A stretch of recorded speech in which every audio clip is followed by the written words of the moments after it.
What's up, everybody? Welcome back to Using My Story. Today, we're getting back into it with the podcast. I got my good man here, Mr. Shawn Love. Hey, what's going on? Shawn, man, how are you doing? You doing good? Yeah, man, I'm doing good, sober, feeling good, clear mind, making good decisions, changing my life, man. Good to have you here, man. Can you share, can you give a little introduction of yourself and how you ended up in this situation? So I feel like I'm in a pretty decent situation. I had to hit like rock bottom to make the decision to come here. So I'm from New Jersey, Northeast Orange. It's terrible. It's the trenches. People dying, carjackings. It's bad. You know what I'm saying? So my goal was always to get up out of there. So I went to the military after high school, the Navy. Did my little 4 years in there. I've been overseas like Dubai, Bahrain, Nice. Egypt, Greece. After that, though, it didn't change me. So I went right back to the streets, like the same thing, bro, hustling. First, I was just smoking weed, taking E-pills, regular, like, teenage drugs, you get what I'm saying? Drinking a lot. From there, it just progressed to, like, taking Percocets. Yeah. So the Percocets went from taking one or two, like, every couple of days, like, me and my best friend, to we taking them every day. And we taking E-pills, and we probably drinking, and we smoking weed. So it's, like, a constant. And then we so ass backwards, like we hustling out the house we live in. So it's like a constant, like people in, and it just was bad, bro. Yeah. It could have really got bad in there. So when I first decided to make a change was we was taking Xanax like every night. So one night we had like some girls coming over or whatever, and he took his before I took mine. So his kicked in, I guess. Yeah. And he was like sweating. He was looking crazy. So I'm telling my other homeboy Smooth, I'm like, you look crazy. Like, bro, that's how you look every night. I'm like, nah, not like that. He's like, bro, just like that. Mouth open, sweating. I'm like, oh, nah. Like, he looks crazy. He's like, Yeah, that's how bro. you always look. He looked terrible, bro. Like, and his hair wasn't done. He was looking crazy. Dang. Lips chapped. He was looking crazy. So I'm like, all right. He was looking like a different species. For real, bro. So then it was me, my girl, and him and his girl, rest in peace, Brittany, my little sister. So we like playing house, whatever, her grandmother crib. She going for the weekend. I bought 13 Zans, bro. And we had probably like a little bit under an ounce of weed or whatever. All of us smoke weed, like my girl, his girl, but only me and him take Zans. Bro, I woke up in the morning, I had 1.5 Zans left. I don't remember what, like from the moment we took them when I was watching TV, I don't remember anything after that. So it's like things like that, bro. It's like where you never really think that you an addict. Yeah. You just think I'm chilling. Like, you know what I'm saying? Yeah. Then like things like that, my mom told me, like, she said something to me one day, like, come paint the house Thursday. She texted me Thursday. I'm like, Ma, that was a month ago. You just text me that. Why you? She's like, whatever drugs you doing, stop. Wow. Go in the inventory. I'm like, yo, she did just text. That was a month ago. It was a month ago because Xanax, like, after you take it, bro, once it like drop, it hit, you don't remember anything after that. Wow. Like you be sleepwalking, you're a zombie, bro. Yeah. Like, how long have you been sober? 70 days, I think. 70 days? Close to it, I think. What do you think was the hardest part about getting sober? Just wanting to be sober. Like, it's easy. Actually wanting it. It's easy to say, like, I'm going to just be sober, bro. Yeah. You know what I'm saying? But, like, actually preferring to be sober. Yeah, yeah. Because it's like, a lot of times for me, it's like it's some sort of event. It can't even be a depressing situation, a heartbreaking situation, sadness. I could be feeling good, like I'm feeling so good, like it's lit. Yeah. It's lit. You feel me? I'm having a good day. Let's make it better. Yeah. You know what I'm saying? Of course, like with all drugs, whether it's whatever the come down is, like, the high is always like better than the come down. Oh yeah. You feel worse than you did when you were sober. Yep. So then you want to take the drug again to go back. It's crazy. So like 70 days? Yes, I'm close to. I really don't count days like that. Yeah. No, that's good. My sponsor be keeping track of it, but good. You need that. Yeah. Well, tell us a little bit about your childhood. How was it growing up? I guess it was regular. Okay. Mom and dad were both there. Now my dad passed away when it's crazy. My dad passed away. I was like 7, 8 from heroin overdose. Oh no. My dad was in the Marines and he like blew both his knees out. And this was like, I guess the 80s when he was hitting people with the morphine or whatever. So he got medical discharged, and he was addicted to opiates already. So I don't know if he took pills first. Or, I don't know, but like that like that happens all the time from back then. You know what I'm saying? What's the Yeah. movie? The Town. Nah, with Chris Tucker, Lorenz Tate. They was all in Vietnam or something. They came back, and Chris Tucker was like a fiend on the corner. You What is it remember? called, bro? I forgot, bro. But it's Yeah, really like that. Like man. you bust your ass and then risk your life. You come home, you be working at Walmart. So your pops passed away at 7 when you were 7. Yeah, like 7. So you grew up with just moms. Yeah, but like my mom's got 3 brothers, 3 sisters, so it Yeah, was like, they were all taking care of you. yeah, my grandmother had like a big house, so it was lit. Like going Do over you there. do you think not having your dad around impacted you Yeah, at hell all? yeah. It's real, right? My mom's like she tried to. So if you get sort of discipline or treatment from a man, you think this is how I'm supposed to be. I Yeah, gotta deal with it. yeah. If you get it from your mother, you thinking my mom's not opening up. My mom don't trust me. My mom got other stuff going on. You see her as a woman. She's supposed to cry. She's supposed. When you're young, you just know boy and girl. Yeah, Like, yeah. girl's always crying. Yeah. She's always getting mad. That's all you know. Like you know what I'm saying, it's like red or blue. So like, I think before I learned how to like articulate my feelings and like the best way possible and be relatable, you know what I'm saying? It's like I had to go through therapy, counseling. I had to go through situations with myself. Like, so I say this: if you've never been like in a life or death situation, or in a situation where it was beneficial for somewhere else and it was a loss for you, for someone else, and it was a loss for you, and you did it like just for them because they needed it, and you took a significant loss for that, and maybe almost going to jail or something, or if you've been in jail before, looking at an extended period of time of incarceration, like those certain situations, like especially for a man, like it'll tell you where you at, Yeah. because you could be in something by yourself, and then you know, like if I get in this with somebody else, I'm telling, bro, Yeah, I did a week, I can't do it. Some people be honest about it. Yeah. So you don't know until you in that situation, like you don't know if you gonna curl up when you getting jumped until you get jumped. Like it's just like that, bro. So, and I was like that, like I was hard headed, like I had to. If you say the stove burn, I'm like, nah, this ain't hot. Yeah. That's just how I am. You know what I'm saying? But so when my mom's not opening up to me and trying to be a man for us like that, made me to be like, I'll just keep my emotion. I seen my mom's cry probably like 3 times my whole life. Wow. Facts. Like my mom's held it down, 3 boys, you know what I'm saying? Yeah. But she knew it wasn't no time to be, she's a soldier. Whatever. It's that time of the month. I'm like, Mom, like my mom used to punch me in my face and it like, shit real, bro. Like you gotta be like that coming from where I'm from. Cause like if you getting treated with all type of sweet shit in the house, you go outside, boys gonna gobble you up. You wanna stay in the house now. You know what I'm saying? So I had to go outside and I adapted, you know what I'm saying? And it just so happens, unlike both my brothers, like I preferred the streets over being in the house, you know what I'm saying? Like I don't know, I was always outside, bro. Yeah. Did you I know we've talked about a little bit of mental health. What type of mental health issues were you struggling with growing up? And So looking back, hindsight is 2020. Looking back, my cousins and aunts and everything used to tell me like, "You bipolar." I didn't really know what it meant. So like, I know when I was younger, I would look for things to be sad about in my head. Like I know I got something to be, and I keep thinking, or I walk around the house looking like my mother, like, "What's wrong with you?" I'm like nothing. She's like, why is you looking? And I don't know. I'm just sad. You feel me? Like I just don't know, bro.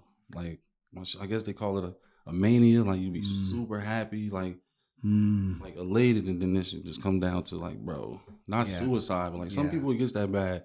High highs and low lows. Yeah, bro. Yeah, and it's different triggers for everything. So, your bipolar disorder, OCD. The Navy helped me with that because everything has to be color coordinated. Yeah. The sheets got to be 90-degree angle, stuff like that. So it was tedious, but I guess like I kind of liked it low key. Like Yeah. I do shit like that. I guess being raised by a woman too. It's like so that PTSD, of course, from different things, bro. Damn near dying, having people trying to kill me, kill my friends. Just all. How did you almost die? Man, I was bugging out. Like so, basically like my cousin, like my little cousin, Shawn. He had just got killed not too long before this, and I was drunk and I was just on some other stuff, bro. And I just lost it. I guess the mental health with the intoxication just took me to a whole nother like. So I'm in like an area I'm not supposed to be in. You know what I'm saying? Like a bad area. It's a projects right here, projects right there, and it's the number blocks. Anybody from my city know the number blocks is like stay off them bitches if you're not from there. So it's late night, like 1 in the morning. So I'm thinking this car is following me from like where my friends are from. They beefing with them. So I'm thinking that's them following me because they know that's bro and them. So I'm like, I guess like growing up gang banging and being in that's just like automatic. You don't think about like I'm gonna join the gang. It's just automatic because that's where you're from.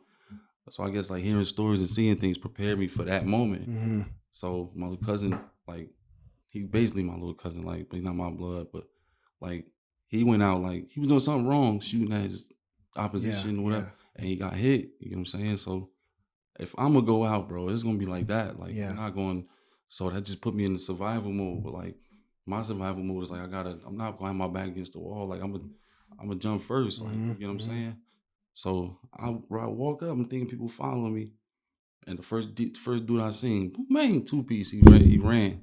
Next dude hit another dude. He fell on the gate. All type of exaggeration. I just like kicked him, let him go. Like you know what I'm saying. So now I'm turned up. Feeling like the Hulk.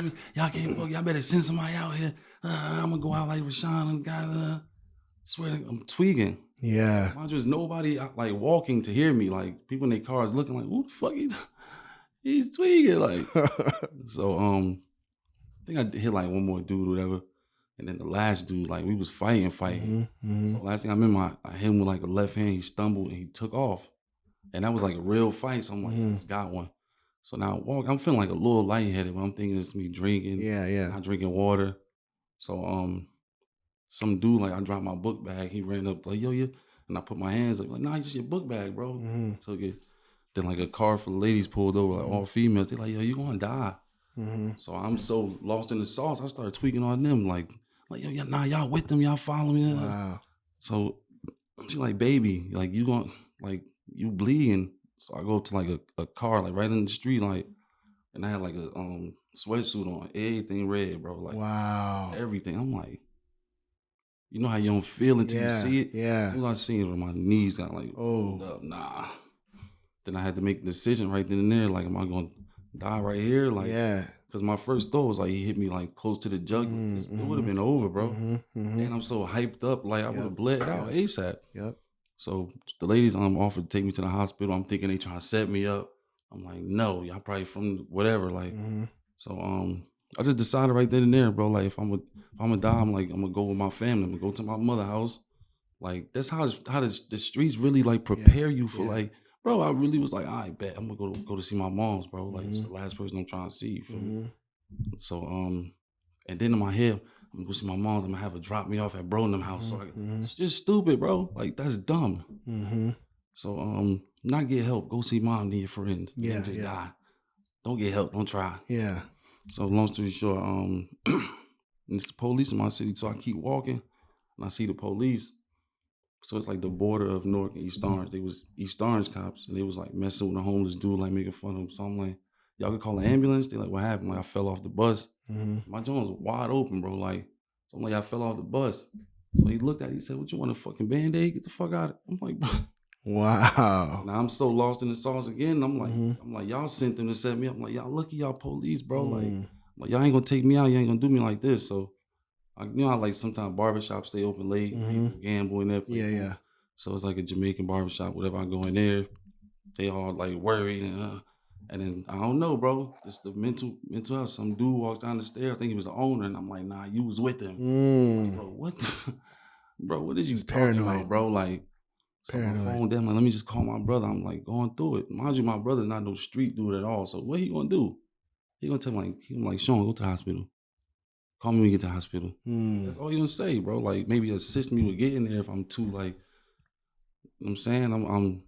I'm done up. Can't make like good decisions for myself. No, if I make the good decision, I have no way to get A to B. Like even if I had a car, I'm so lost in the sauce. I'd be, you get what I'm saying? Like that's how like the drugs, the alcohol, along with the mental health, like it's they both triggers for each other. You know what I'm saying? So after that, they called the police. Police threw me on the ambulance. Now I thought they stitched me. I watched them stitch me up. I leave. I go to Bronham house. They sister like, let me clean you up. She took it off me, and my thing was still open. I'm like, nah, they stitched me up, bro. Like, so I remember the lady had like the the right angle scissors, and I'm like, Yeah. man, the scissors too close to my Yeah. eye. I seen her stitch me up. My sister like, nah, look, my jaw still open. I'm like, nah, I'm really bugging. I'm like, bro, I can't do. I got. And she called my mom. I mean, no, my mom's picked me up. She chilled for a minute. She called another hospital, another ambulance, and they took me. Like, if you'd have waited like 2 more hours, we Yeah. wouldn't have been able to stitch it up. So, like, I don't know why they just sent you out like that. Like, I've never seen that. So that just leads to the paranoia Yeah. more. Yeah. Like, why would they do me like that? Like, bro, You it's thought crazy, everybody bro. was in It'll on take it. you down the dark, like, it take you down What a dark path, bro. What was your rock bottom like? That sounds like that was probably it, but I don't know if it got worse than that. It was recently, tell you the truth, like, so it's like I don't want to say like, but I know how to articulate my feelings well because like I'm an artist, I'm a rapper, singer, so like, I'm good with words, obviously, and like I don't know, I've been through situations to tell me who I really am, so like I know how I feel, bro. Like even with my mental health diagnosis, I done been in the worst spots, like in a place I know I shouldn't be, like going through it, like. But I would say it out loud, like, okay, this means if I hit that, that's not real. So I see him, he doing, I gotta watch it. Like I'm saying it out loud, recording on my phone. Like I gotta remember when I feel like this, like I get paranoid, I start hearing this, I Yeah. worry about this specific Yeah. thing. Yeah. Like I just broke it down for myself instead of reading books, just like You that. gotta like coach yourself. Yeah, like and I was in Yeah. bad situations, bro. Like and I made it out. Like so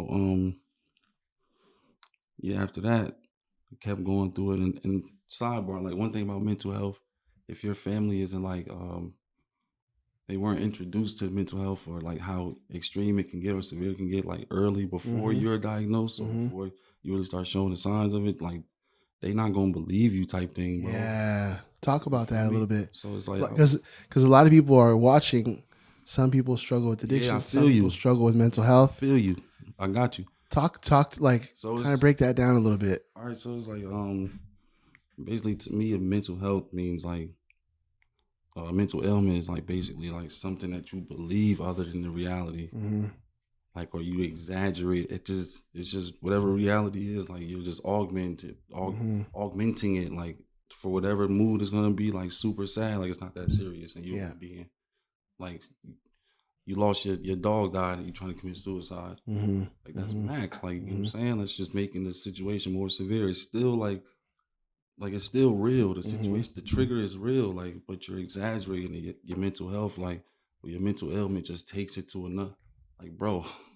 So what type of coping skills do you use when you start feeling like that? Well, I'll tell you what it was first. It Yeah. was drugs, females, definitely, definitely, and sometimes alcohol, because alcohol is more like people gonna party when they you don't really drink and then go to sleep unless you're an alcoholic to that extreme, that level. Um, yeah, smoking, drugs, alcohol, females, just being around the bros, like just gang member mentality, like just want to be outside, like on the corner doing nothing.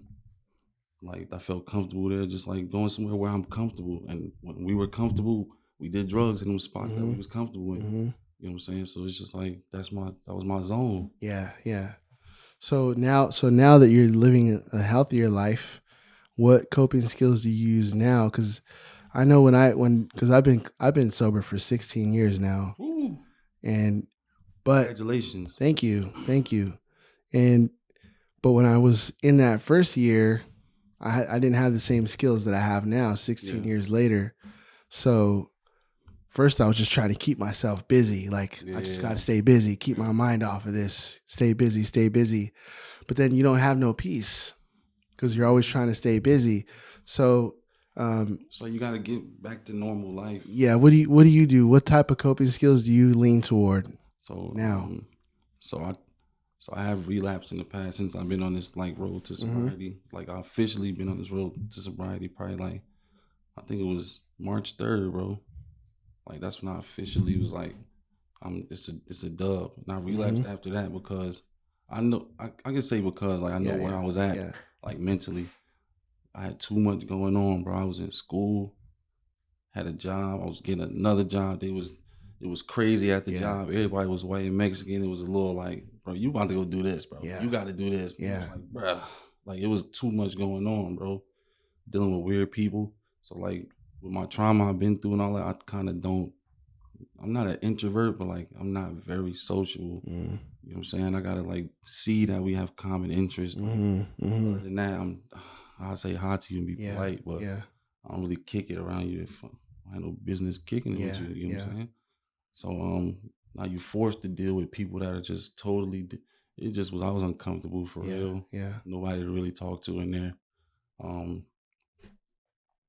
And the place I was at, I'm not gonna name the place, but it was like obvious that they were singling me out. So it was like a little collection of houses, like maybe 5 houses, all sharing the backyard with like an office in the middle or whatnot. So each house like could hold up to like 6 people. Some of them have a second floor. It's like 6 people mostly. You know what I'm saying?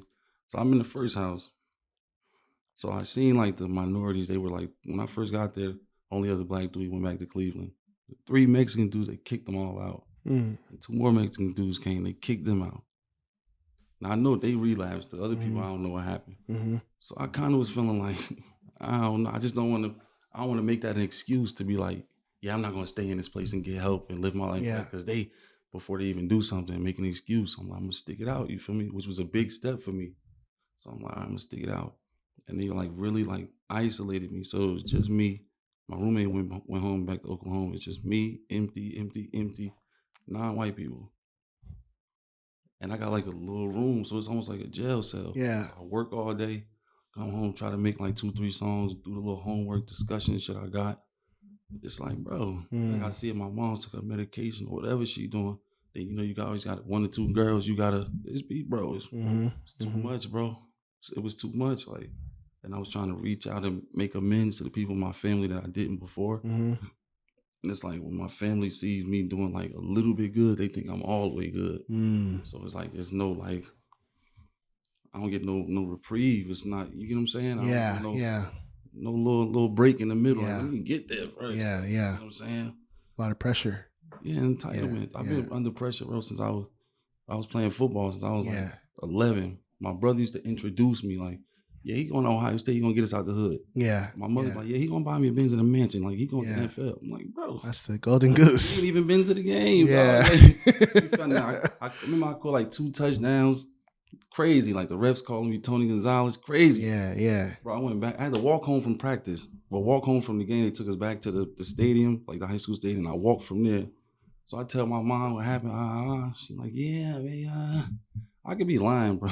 Yeah. Like, I could be really lying, you get what I'm saying? So I just kind of like, this dude's on the bench, don't get no PT, no playing time. Dad, mom, grandma, with replica jerseys in the stands, signs and shit. I'm like, damn. Yeah. I'm out here busting my ass, offense, defense, kickoff, and I ain't got no.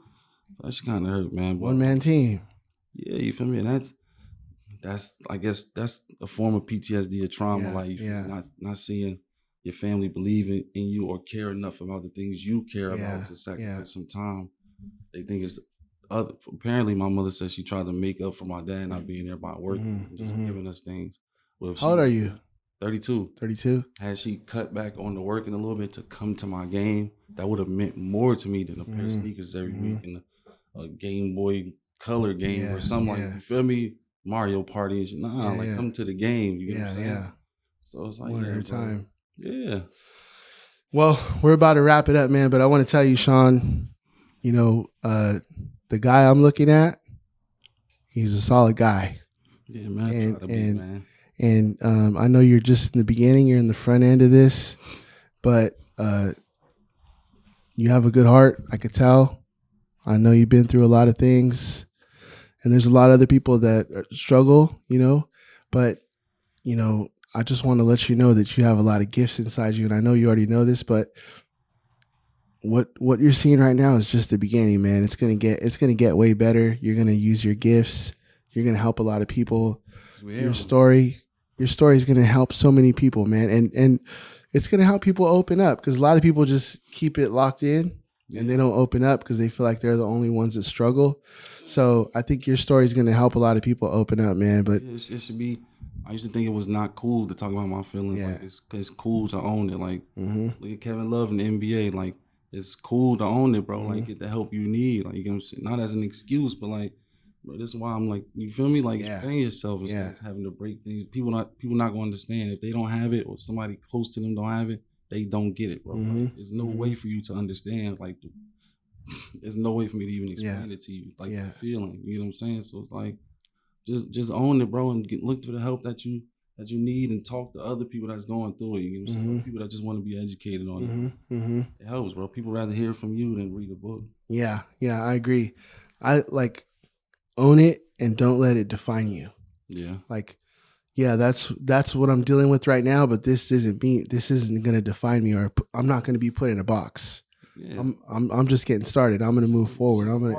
It's just a part. It's just a part. And thank you so much for sharing your story, man. I really appreciate it. Make sure you guys share, like, comment, subscribe, and we'll see you guys next time. Oh, Thanks Apple again. Music, Spotify. Give a shout out to your Apple Music platforms, man. Just BIG spacebar auto AUTO. We'll put the link in the bio too, so everybody could take a visit. Appreciate that. All right, man.